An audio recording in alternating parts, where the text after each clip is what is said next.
Cette légion qui est en toi. En Marc chapitre 5, versets 6 à 9, nous lisons. Ayant vu Jésus de loin, il accourut, se prosterna devant lui et s'écria d'une voix forte.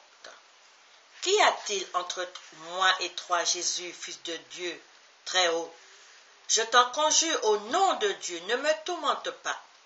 Car Jésus lui disait, sors de cet homme, esprit impur.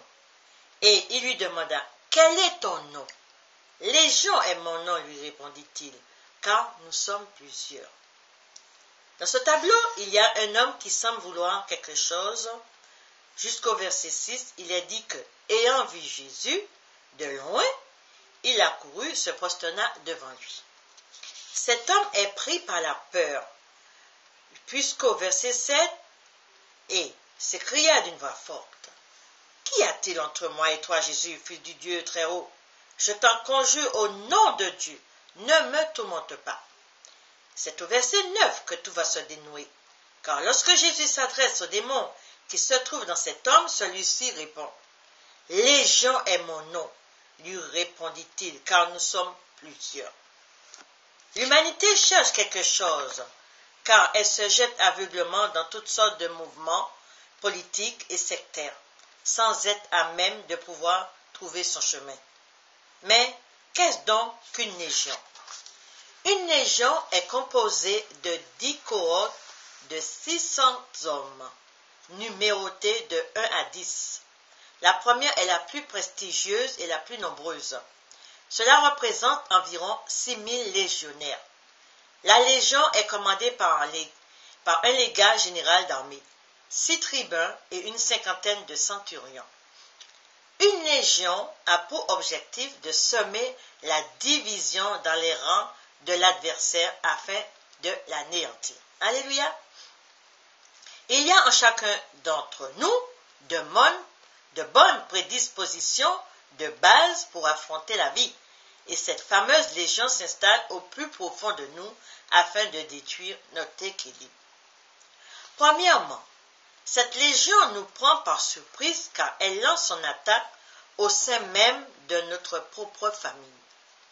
Et l'homme aura pour ennemi les gens de sa maison, dit Matthieu chapitre 10, verset 36. Ce verset de Matthieu chapitre 10, verset 36 indique qui sont nos ennemis les plus proches. Comment l'homme a-t-il pour ennemi les gens de sa maison? Dans sa maison, il y a habituellement le père, la mère, un ou des frères et sœurs ainsi que d'autres membres proches qui sont généralement issus des liens du sang. Jésus nous dit en Matthieu chapitre 10, verset 34 à 37 que « Ne croyez pas que je sois venu apporter la paix sur la terre. Je ne suis pas venu apporter la paix, mais l'épée. Car je suis venu mettre la division entre l'homme et son père, entre la fille et sa mère, entre la belle-fille et sa belle-mère, et l'homme aura pour ennemi les gens de sa maison. » Alléluia! Celui qui aime son père ou sa mère plus que moi n'est pas digne de moi. Et celui qui aime son fils ou sa fille plus que moi n'est pas digne de moi. Lorsque le conflit s'installe au sein même d'une famille, les attaques semblent si nombreuses qu'elles paraissent parfois être légion. Deuxièmement, cette légion se manifeste auprès des faux amis. Attention. Rien n'est plus étrange que le zèle de certaines amitiés, car il y a des gens qui s'empressent de s'engager dans nos intérêts pour mieux abandonner notre cause, et cela n'est autre que de l'attachement servant à masquer la haine générée par la jalousie. La jalousie, c'est un vilain défaut. Alléluia! C'est dans le besoin qu'on reconnaît ses vrais amis. Et l'ami sera toujours celui qui viendra sans être en opposition avec le moins d'efforts. Mais dans la réalité, cela semble être une blague. Et c'est la réalité de la vie. Car il suffit d'être dans le besoin pour se rendre compte que les excuses sans aucun fondement semblent également être légion. En Jérémie chapitre 9, verset 4, nous lisons cette mise en garde. Que chacun se tienne en garde contre son ami, et qu'on ne se fie à aucun de ses frères, faux frères en la foi. Car tout frère cherche à tromper et tout ami répand des calomnies. Ne vous confiez pas en l'homme, nous dit le Seigneur. Nous ne devons pas oublier que nous luttons contre les puissances des ténèbres. Nous devrions avoir le désir de rassembler toute l'aide possible autour de nous. Excusez-moi. En Éphésiens chapitre 6, verset 13, Paul nous dit que nous devons nous équiper de toute la puissance que Dieu pourvoit pour gagner cette bataille. C'est pourquoi prenez toutes les armes de Dieu afin de pouvoir résister dans le mauvais jour et tenir ferme après avoir tout surmonté. Notre unique allié sera toujours notre Seigneur Jésus-Christ. Alléluia! Troisièmement, cette légion est manifestée par l'attitude du monde à notre égard. En Jean chapitre 15, verset 19, Jésus nous dit que si vous étiez du monde, le monde aimerait ce qui est à lui. Mais parce que vous n'êtes pas du monde et que je vous ai choisi du milieu du monde, à cause de cela, le monde vous hait. Ce monde qui se tourne contre nous, n'est-il pas également légion? Le Seigneur Jésus nous a dit, vous serez persécutés à cause de mon nom. À cause du nom de Jésus-Christ, vous serez toujours persécutés. Alléluia! Ce monde qui se tourne contre nous, n'est-il pas également légion? Le bien et le mal sont fondamentalement fort différents, car en Marc 5, chapitre 7, le démon répond, « Je t'en conjure au nom de Dieu, ne me tourmente pas. » La peur et le tourment vont ensemble. Ces deux aspects que sont la peur et le tourment nous enlèvent tout moyen de bien raisonner et ils nous plongent dans l'inquiétude. Ce sont des émotions négatives qui perturbent notre âme. Si nous les laissions agir dans nos vies, ils vont nous entraîner dans la torture morale, psychologique, physique, mentale, et cela va occasionner de grandes souffrances. L'homme de Marc, chapitre 5, verset 7, nous dit, était sous l'emprise de démons et certains pensent que c'est l'homme qui suppliait. Dans la réalité, l'homme était victime de son état de possession. Il en était esclave et c'est le démon qui avait peur de Jésus qui était en état de supplication. Alléluia! Est-ce que vous me comprenez, mes bien-aimés? Pourquoi?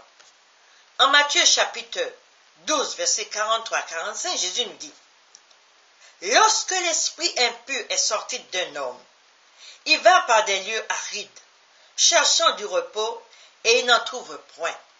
Alors il dit, « Je retournerai dans ma maison d'où je suis sorti. » Et quand il arrive, il la trouve vide, balayée et ornée, il s'en va. Et il prend avec lui 7 autres esprits plus méchants que lui. Ils entrent dans la maison, s'y établissent, et la dernière condition de cet homme est pire que la première. Il en sera de même pour cette génération méchante. Alléluia! Premièrement, pour les démons, le corps de l'homme est une maison dans laquelle il s'installe afin d'agir librement. C'est pourquoi le Seigneur nous dit, ne laissez pas de porte ouverte à vos ennemis. Ne laissez jamais de porte ouverte et veillez, veillez, veillez, veillez. Deuxièmement, lorsqu'ils sont privés de corps, comme nous dit Marc chapitre 5, 7, il a peur, car il dit, ne me tourmente pas. Qu'est-ce que le tourment? Le tourment est premièrement, agitation violente. Deuxièmement, c'est une perte d'orientation. Troisièmement, c'est une perte de contrôle. Quatrièmement, c'est une perte d'assurance, etc., etc., etc. Lorsqu'une personne est possédée par une source démoniaque, cette personne perd la totalité de raisonner sainement, car le démon prend l'autorité totale sur la personne. C'est la raison pour laquelle le démon dit à Jésus, « Ne me tourmente pas, ne me tourmente pas. » Car il était violemment ajouté agité, il était désorienté, il commençait à perdre tout contrôle, il perdait également toute assurance. Amen. Ces démons qui frappent l'humanité ont plusieurs visages. Premièrement, il y a l'angoisse. Deuxièmement, l'ancienneté. Troisièmement, la dépression. Quatrièmement, l'insomnie chronique. Cinquièmement, l'autisme. Sixièmement, l'alcoolisme avéré. Septièmement, le tabagisme. Huitièmement, la drogue. Neuvièmement, le vol. Dixièmement, le viol. Onzièmement, le meurtre. Douzièmement, l'inceste. Treizièmement, l'adultère. Quatorzièmement, l'automutilation. Quinzièmement, le suicide. Seizièmement, les guerres, etc., etc., etc. J'en passe.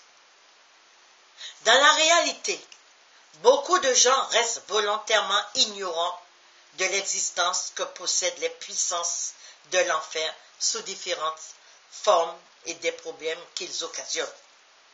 Nombreux sont ceux qui ignorent totalement que ces puissances maléfiques perturbent la paix et la tranquillité de nombreuses familles, et ces puissances sont légion.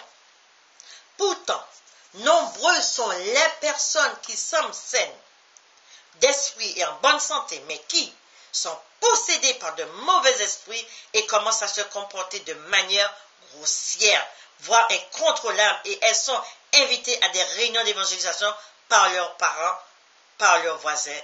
Nombreux sont les esprits qui habitent à l'intérieur des êtres humains. Ils révèlent souvent par leur attitude que des puissances démoniaques sont à l'intérieur de leur corps. Pourquoi la famille emmène leurs enfants et même des amis à des réunions d'évangélisation pour être délivrés? C'est parce qu'ils ont des démons. Et c'est dans le nom de Jésus-Christ que nous prions afin qu'ils soient délivrés. Amen. Mais le reste du temps, ils cachent le déséquilibre qui est en eux. Certains esprits se dissimuleront de telle sorte que personne ne pourra avoir le moindre soupçon, jusqu'à ce que les possédés rencontrent un homme de Dieu véritablement rempli du Saint-Esprit, et là ils pleureront, tomberont, s'évanouiront en écumant. En écumant. Faisons très attention de ne pas être possédés. Ne mettez pas les pieds n'importe où. Parce que si vous laissez les portes ouvertes, les légions y rentrent et ne vous demandent pas leur permission. Ils font ce qu'ils veulent en vous. En Matthieu chapitre 11, verset 28, Jésus nous dit: venez à moi, vous tous qui êtes fatigués, chargés, et je vous donnerai du repos. C'est Jésus qui peut nous délivrer. C'est le nom de Jésus, ce nom puissant qui peut nous délivrer. Alléluia. Jésus seul peut te délivrer, toi, à condition que tu aies le désir de t'approcher de lui. Veux-tu t'approcher de Jésus aujourd'hui? Le veux-tu réellement? Veux-tu que Jésus te donne une nouvelle vie? Veux-tu que Jésus te guérisse? Veux-tu que Jésus s'occupe de ta vie de couple, de tes enfants qui font du n'importe quoi? Veux-tu cela aujourd'hui? C'est à toi de décider. Soyez bénis au nom de Jésus.